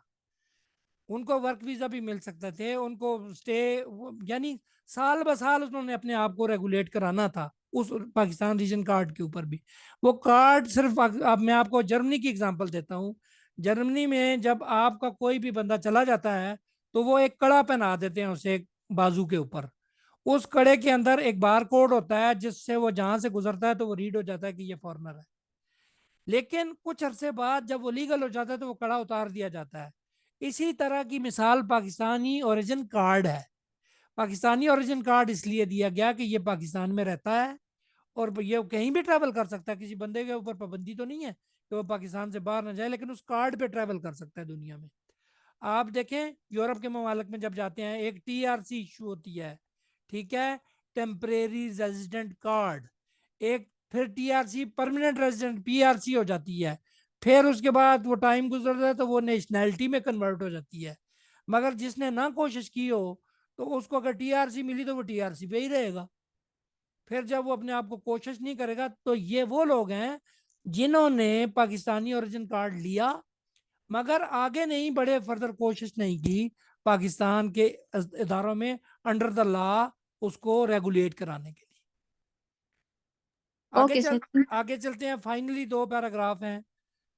Immigration laws practices in Pakistan face challenges such as human smuggling. अब मैं उस बात पर आ रहा हूं, क्या लॉज ह्यूमन स्मगलिंग होती है? ह्यूमन स्मगलिंग का क्या मतलब है? इलीगली, ये चाइल्ड लेबर, ये सारा सिलसिला इलीगली पाकिस्तान से लोगों को पाकिस्तान में दाखिल करना, ये निकालना, इलीगल इमिग्रेशन एंड करप्शन, ये सारी बातें मैं डिस्कस कर चुका। The government has implemented reforms and policies to address these challenges including digitization, transparency and international cooperation. क्या हो रहा है आजकल? हमारा जो पासपोर्ट है वो अब मशीन रीडेबल पासपोर्ट बन गया। मशीन रीडेबल पासपोर्ट क्यों बनाया गया? कि पहले हाथों से लिखे हुए पासपोर्ट अमेंड कर दिए जाते थे, तस्वीर अमेंड कर दी जाती थी। सो इस पॉइंट ऑफ व्यू से अगर आप देखें तो अब क्या हुआ, हमने डिजिटाइजेशन की, ट्रांसपेरेंट बनाया अपने सिस्टम को, ताकि हमारे साथ international cooperation under the Geneva accord हमारे साथ कोऑपरेशन हो सके। अब फ्यूचर चैलेंजेस क्या हैं जी? फाइनली हम बात करते हैं पाकिस्तान के फ्यूचर चैलेंजेस। जो हम जब रिसर्चर लिखते हैं ना, फ्यूचर रिसर्च डायरेक्शन हम कहते हैं कि आने वाले लोग इसके ऊपर सोचें और काम करें। फ्यूचर आप भी आने वाले लोग हैं, ठीक है? हम जाने वाले लोग हैं, आप आने वाले लोग, तो इसके ऊपर सोचें। The future challenges and potential improvements in immigration law practice in Pakistan requires on going evaluation and adaptation. क्या चीज चाहिए जी?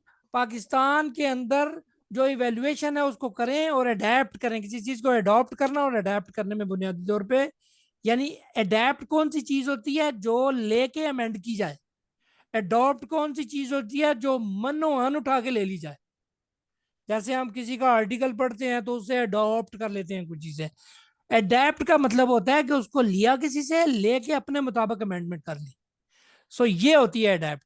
सो इस तरीके से अपने लॉ को भी आपने देखना है कि ये फ्यूचर का चैलेंज है हमारे लिए कि पाकिस्तानी इमिग्रेशन लॉ के और प्रैक्टिसेस के अंदर हम किस तरीके से चीज़ों को लेके चेंज करें। Effective immigration laws are crucial for maintaining national security. Effective, सबसे बड़ी बात जो मैंने पूरे लेक्चर में की, नेशनल सिक्योरिटी सबसे बड़ी चीज़ है। सीक्रेट एक्ट 1923 बहुत जिक्र सुना होगा आजकल आपने। ये सीक्रेट एक्ट 1923 गोरे के दौर में बना था। ज़ाहिर है पाकिस्तान 1947 में बना, लेकिन ये क्यों गवर्न किया जाता है? इसलिए कि नेशनल सिक्योरिटी एट स्टेक ना आए, और सिक्योरिटी में बेशुमार चीज़ें आ जाती हैं। ये एक सैर हासिल पूरा लेक्चर है, कभी जिंदगी रही तो मैं इंशाल्लाह आपको दूंगा इसके ऊपर भी। प्रोमोटिंग इकोनॉमिक ग्रोथ, ये दूसरी बात होती है। तीसरा क्या आता है? फॉस्टरिंग सोशल कोहेजन इन पाकिस्तान। तो पाकिस्तानी मुआशरे को बेहतरीन बनाने के लिए, बेहतरीन आपस में जोड़ के रखने के लिए, इस गुलदस्ते को साबित रख के जिसका नाम पाकिस्तान है, तो हमने ये बड़ी मुश्किलों से बच्चे मिला है हमें पाकिस्तान, बड़ी मेहनतों से, बड़ी कुर्बानियों से मिला है। अल्लाह ताला हम सबको इसको कायम दायम रखने की तौफीक नसीब फरमाए। और परवरदिगार हम सबको, हम जितने लॉयर्स हैं, we are solely responsible for Pakistan. आपको खुशी होनी चाहिए कि आपका पाकिस्तान एक लॉयर ने बनाया था। कायद आज़म मोहम्मद अली जिन्ना रहमतुल्लाह अलैह वाज अ लॉयर, ठीक है जनाब? सो हमें उनकी तालीमात पे अमल करना है और नबी पाक सल्लल्लाहु अलैहि वसल्लम के दिए हुए तरीकों पे चलना है। सो सर बेसिक ये दो, जी जी sir I have a question sir. Foreigners होते हैं जन, तो उनको पाकिस्तान के अंदर नेशनलिटी मिल सकती है सर? देखें, आपको किसी भी मुल्क के अंदर नेशनलिटी मिल सकती है अगर वो पाकिस्तानी किसी सिटीजन से शादी कर ले, ठीक है? या पाकिस्तानी सिटीजन कोई उससे शादी कर ले, तो ये एक ही तरीका है, और पाकिस्तानी नेशनलिटी लेने का कोई तरीका नहीं है। दूसरा ये कि असेलम किसी तरीके से मिल जाए, असेलम भी ले सकते हैं। असेलम क्या होता है कि किसी मुल्क में थ्रेट उसको मौजूद है, वो साबित कर दे पाकिस्तान में आके, तो उसको असेलम मिल जाएगा। सर अजाइलम के बारे में थोड़ा सर गाइड कीजिएगा। अजाइलम ये होता है बुनियादी तौर पे, आप यहाँ से किसी मुल्क में चले जाते हैं, मिसाल के तौर पे आजकल लोगों ने एक तरीका पकड़ा हुआ है जी, हमें फौज मार रही, ठीक है? यहाँ से जाते हैं दूसरे मुल्क में, तो उतरते हैं, वहां जाते ही वो पहले कड़ा पहना देते हैं उनको, कड़ा पहना के फिर एक लीगल लॉयर वहां पे हायर करते हैं, वो लॉयर उनका केस लेके वहां पे लीगली उसको जो है एंटर कराता है, और वहां पे उसके ऊपर बाकायदा कोर्ट के अंदर हियरिंग होती है, कोर्ट उसको डिसाइड कर देती है कि इस शख्स को असेलम मिलना चाहिए या नहीं मिलना चाहिए। असेलम होता ये है कि किसी दूसरे मुल्क में, असेलम की उर्दू है पनाह। क्या उर्दू है? पनाह। यानी हम तुम्हारी पनाह में आए। एक मशहूर केस है आपके पाकिस्तान का, मुख्तारा मई, याद है आप लोगों को? Yes sir. Mukhtara my case में क्या हुआ था? सब झूठ और फ्रॉड था, आज कोर्ट में साबित हुआ वो। लेकिन मुख्तारा माई को कैनेडियन नेशनैलिटी अवार्ड हो गई। इसी तरह कुछ फॉरेन कंट्रीज जो गुस्ताख रसूल होते हैं हमारे मुल्कों के अंदर, गुस्ताखियां करते हैं या कादियानियत इख्तियार करते हैं, उनको चुप करके वहां पे असेलम मिल जाते हैं, उनको वहां पे नेशनलिटियां ग्रांट हो जाती है। पाकिस्तान के अंदर भी ये लॉ मौजूद है, मगर पाकिस्तान के अंदर लॉ क्या मौजूद है? लाजमी किसी पाकिस्तानी नेशनल की शादी होनी चाहिए उसके साथ। शादी होगी तो डेफिनेटली वो जो इस तरह के कई अफगान नेशनल्स के केस मेरे पास हैं। मेरी अपनी जो लॉ फर्म के अंडर एक और लॉ फर्म है एक्विटिस जूरिस्ट, मेरा बेटा ऐड करता है उसको। उस फर्म के अंदर बेशुमार इस तरह के आए हुए हैं जो इन्होंने शादियां की हुई हैं, लेकिन बड़ी मुश्किल से इस चीज को बहुत माइन्यूटली, बहुत बारीकी से देखा जाता है, तब जाके असेलम मिलता है। सर सर ये जो छोटा सा स्पाउसल सवाल है वीजा सर। होते हैं जी सर, जी। सर ये जो स्पाउसल वीजा होते हैं सर, इसमें हमें किन किन डॉक्यूमेंट की जरूरत होती है? लाइक स्पॉन्सर्ड सर अगर वीजा में, जी जी आप बोलिए बोलिए बोलिए। लाइक सर अगर एक यूएस का पर्सन है, अगर उसने पाकिस्तानी फीमेल के साथ शादी की हो, अगर उसने उसको स्पॉन्सर करना हो, तो हमें उसके लिए कौन से डॉक्यूमेंट की जरूरत होगी? हमें किस तरह उसको चेक करना होगा? कोई रोड मैप अगर आपको पता हो तो काइंडली मुझे बहुत बताइएगा। आसान है, बहुत आसान है। दुनिया में मैंने जी कहा सर। जिनेवा कन्वेंशन को पढ़े। जिनेवा कन्वेंशन को जब पढ़ते हैं तो सारी चीजें सामने आती हैं। दुनिया में आसान तरीन चीज है ये। एक उसका वैलिड पासपोर्ट, सबसे पहले क्या चीज होगी?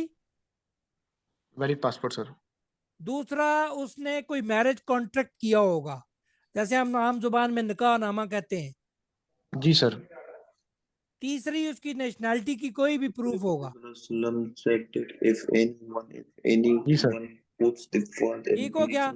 चौथे नंबर पे, चौथे नंबर पे कोई ऐसा डॉक्यूमेंट जो ये साबित करे कि ये आदमी अमेरिकन नेशनल है, ठीक है, और जी ये सर। जो जिससे शादी की है वो दूसरे मुल्क का नेशनल है।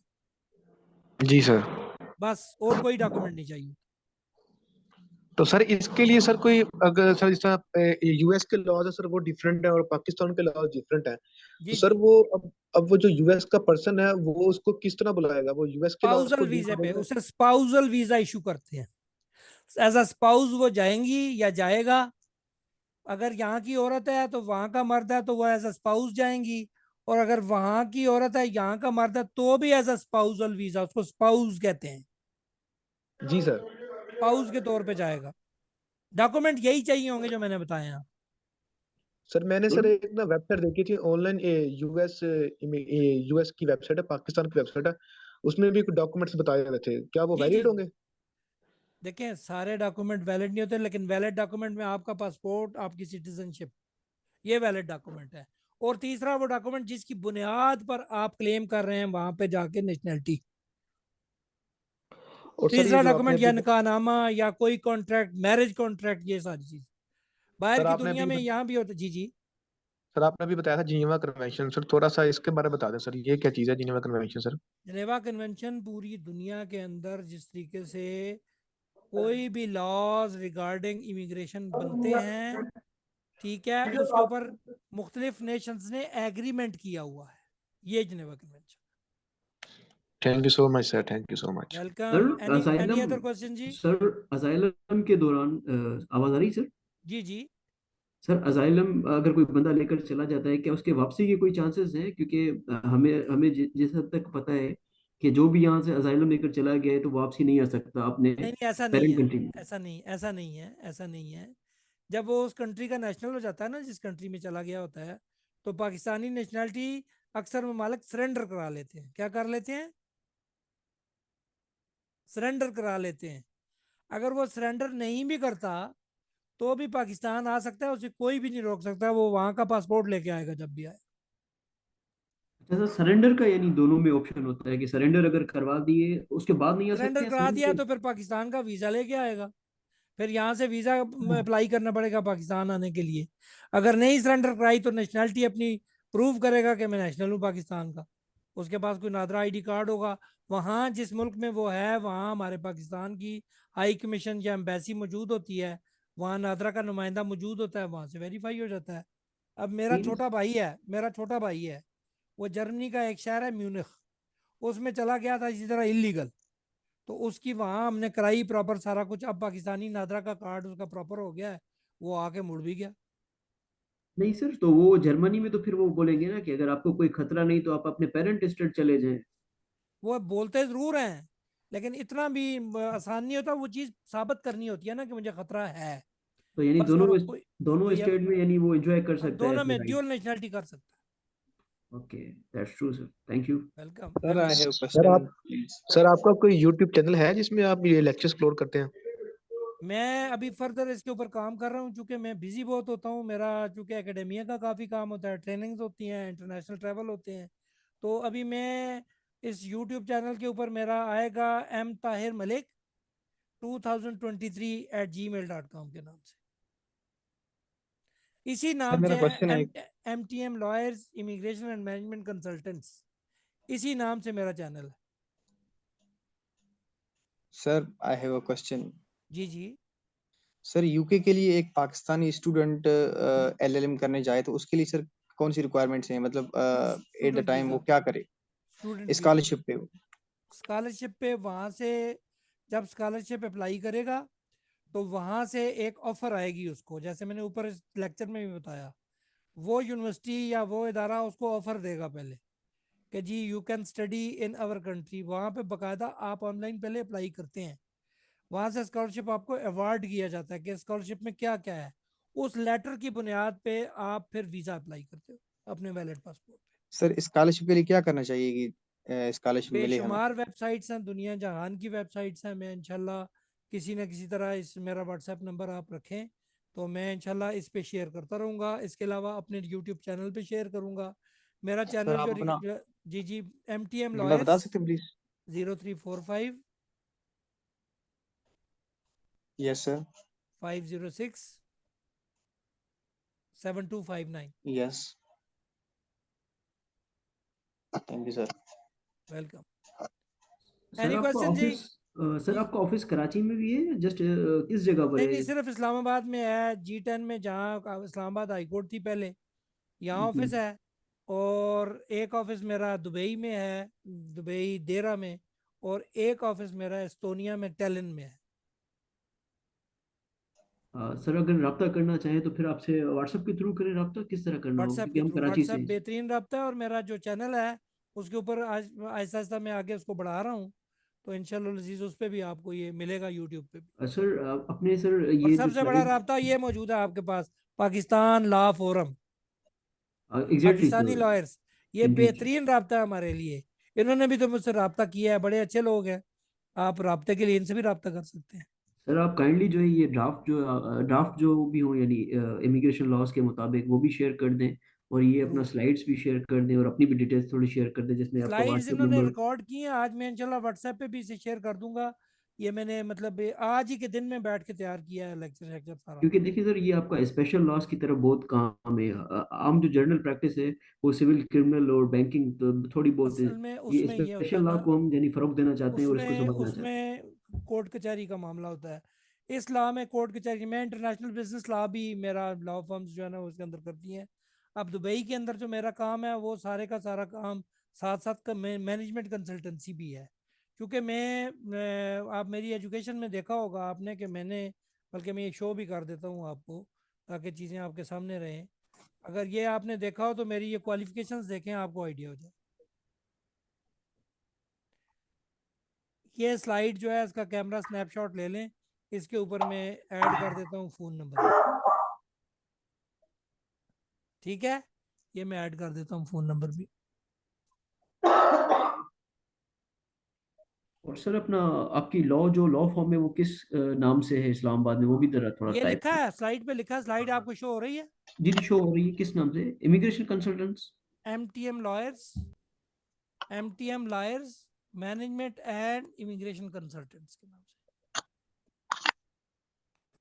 से, इस नाम से है। ठीक है जी, आपको एक शो हो गई स्लाइड। जी जी सर। ये आपको बता देता हूँ मैं, ये देखें, ये है बुनियादी तौर पे, ये इस पे दोनों नंबर आ रहे हैं। पहला ये इसके नीचे ये है मेरी लॉ फॉर्म, उसका लोगो है, इधर भी जरा छोटा लगा हुआ है और इधर ये है। तो थैंक यू वेरी मच जी। कोई क्वेश्चन किसी बच्चे को, किसी बड़े को?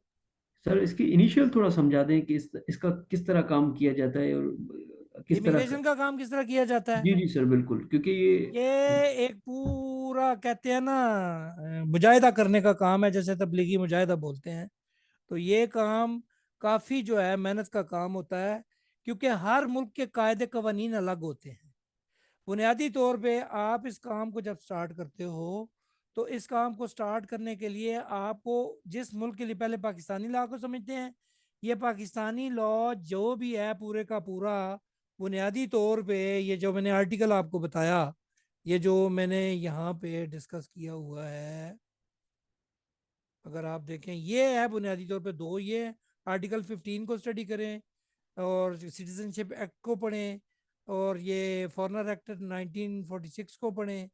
ये लॉयर जो है ना, वो जिंदगी सारी पढ़ पढ़ के ही गुजारता है, उसकी जिंदगी पढ़ाई होती है। जिस लॉयर को पढ़ाई नहीं होती, वो एक बड़ा मशहूर मकूला है इंडिया का। इंडिया का एक लॉयर था, उसने कहा जी, जज ने फौरन पूछा हाँ जी बताइए, उसने कहा जी दफ़ा बताइए। उसने कहा सर दफ़ा तो याद नहीं है। तो जज ने कहा फिर दफ़ा हो जाइए। तो बात यह है कि दफ़ा बताइए वाला चक्कर ना बन जाए ना।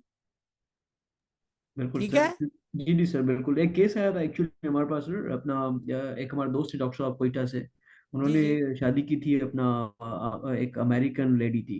जी तो जी उनको परमानेंट यानी सिटीजनशिप चाहिए थी पाकिस्तान की। जी तो जी। उसमें ये लिखा था कि 7 ईयर्स एटलीस्ट, जो मुझे याद आ रहा है कि 7 साल कम अज कम उन्होंने जो है ट्रेवल किया हो पाकिस्तान में, स्टे किया हो, आई गई हो, उसके ये बाद उन्हें पॉलिसी जो है, है। This is policy. जी जी पॉलिसी, ये पॉलिसी है, but they can use the strategy. वो आ जा सकती हैं, उन्हें रोक तो कोई नहीं सकता। वो आ जा सकती हैं, रह सकती हैं, एक पाकिस्तानी नेशनल के साथ उनकी शादी हुई हुई है, उन्हें कोई नहीं रोकेगा। वीजा ग्रांट होता रहेगा, जब 7 साल पूरे होंगे नेशनलिटी मिल जाएगी। जी सर बिल्कुल। तो इसी तरह सर यानी हमें बेसिक जो है अपना, जैसे आपने लॉज बताया फॉरेन एक्ट वगैरह या पाकिस्तान सिटीजनशिप एक्ट या दूसरे इमिग्रेशन लॉज वगैरह, ऑर्डिनेंस, फॉरेन एक्ट, इसी तरह हमें दूसरे अगर कंट्री का कोई मैटर देखना हो तो उसके यानी इनिशियल किस तरह देखा जाएगा, इसी जैसे तरह रूल्स। देखेंगे, आप उनकी वेबसाइट खोलें। जी उनका सबसे बड़ी बात ये होती है, उनकी इंटीरियर मिनिस्ट्री की वेबसाइट खोलें। जी जब उस मुल्क की आप वेबसाइट खोलते हैं, तो उसमें बुनियादी तौर पे लॉज लिखे होते हैं।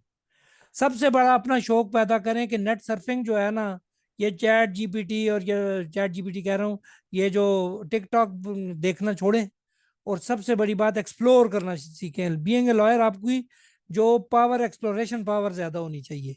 आप एक्सप्लोर करें, आप सीखें, आप देखें। फ्यूचर में लॉयर बनना है आपने, ये एक बहुत बड़ी फील्ड है। आपको मैं बताऊं कि टैक्स लॉ है जिस तरीके से, वो एक अलग फील्ड है, उसमें कोर्ट कचहरियों के चक्कर नहीं होते, इसमें नहीं होते। बाकी जो लॉज पाकिस्तान में जेनेरिक हैं, वो तो आपको पता ही है। हेलो। जी साहब। पाकिस्तान में ऐसा सर, हमें कौन सी ज्यादा वेबसाइट है जो लिंक करती है इमिग्रेशन लॉ से, यानी स्टेट की तरफ से, जैसे दुनिया मिनिस्ट्री ऑफ के इंटीरियर। किसी भी दुनिया के किसी भी मुल्क की वेबसाइट है, वो आप ले लें, वो इमिग्रेशन से लाजमी लिंक करेगी, क्योंकि ये एक essential part and parcel of that particular state होता है। बिल्कुल सर। सर दूसरा ये पूछना था, जैसे आपने अजाइलम का कहा कि हम किसी दूसरे स्टेट में जाकर वहां पर हम अपना शेल्टर ले सकते हैं, क्या ये भी पॉसिबल है कि हम बिल्कुल अपने स्टेट में रहकर किसी दूसरी की एम्बेसी में जाकर जिस स्टेट में जाना चाहते हैं, यानी इमरजेंसी की सूरत में हम शेल्टर ले सकते हैं उनकी एम्बेसी में? बिल्कुल ले सकते हैं, अगर वो आपको अलाउ करें तो। ये उन पे डिपेंड करता है। सर वैसे केसेस में होता है इस तरह? बेशुमार जगहों पे होता है। कई लोग अमेरिकन एम्बेसी में छुप जाते हैं, कोई इंडियन एम्बेसी में छुप जाते हैं जाके। तो उन्हें शेल्टर देके वो निकाल देते हैं खुद ही? बिल्कुल। बिल्कुल, कितने जासूस मुल्क में नहीं पकड़े गए, वो सारे एम्बेसियों में घुसे होते हैं ना इनकी अपनियों में। बिल्कुल वो तो है, लेकिन सर इमरजेंसी बेसिस पर, जैसे अगर कोई जैसे माई मुख्तारा वाला केस बताया आपने, उसी तरह अगर वो एम्बेसी में नहीं जाएगी, वो बाहर अप्लाई करेगी, बाहर अप्लाई करेगी तो उधर से उसको ऑफर आ जाएगी, वो चली सर जाएगी। वो अप्लाई जो करेगी वो जनरल वीजा पे करेगी या वो स्पेशल कैटेगरी पे, वो तो वहाँ डिक्लेयर करेंगी ना अपने आप को कि मुझे असाइलम चाहिए। वो आम तौर पे विजिट वीजा पे लोग चले जाते हैं, उधर जाके असाइलम मांग लेते हैं। हम वो ओके, आम तौर पे विजिट वीजा पे जाते हैं वो। जी जी sir, very grateful sir, very grateful. Welcome welcome. ठीक है जी, thank you very much for all and the team which is working, admin team. मैं आपसे रिक्वेस्ट करूंगा कि इस मीटिंग को बस अब आप अपने हिसाब से देखें और ख़त्म कर दें। Thank you very much for everybody. जज़ाकल्लाह सर, जज़ाकल्लाह। अल्लाह आपको जज़ाए खैर दे, खुश रहें, आबाद रहें। लेक्चर सबको पसंद आया, नहीं पसंद आया तब भी आप इसको दे सकते हैं, वो क्या कहते होते हैं, बिल्कुल रिव्यू बस, दे सकते thank you sir, thank you. हैं। सर ये वेलकम हमारे लिए बहुत एक नायाब लेक्चर रहा, बहुत फ्रूटफुल रहा। Very good very good. जैसे आप जैसे हमारे को अगर लीडर मिलेंगे और माशाल्लाह गाइड करेंगे, वेलकम मेंटोरशिप वेलकम आपकी में वेलकम रहे, तो वो बहुत बहुत कुछ वेलकम। सीखने को मिलेगा। थैंक यू बच्चे सर। हैं आप हमारे यार, जी जी इंशाल्लाह सर, वेलकम, जी यू आर जी। Always welcome. Thank you very much जी, थैंक यू।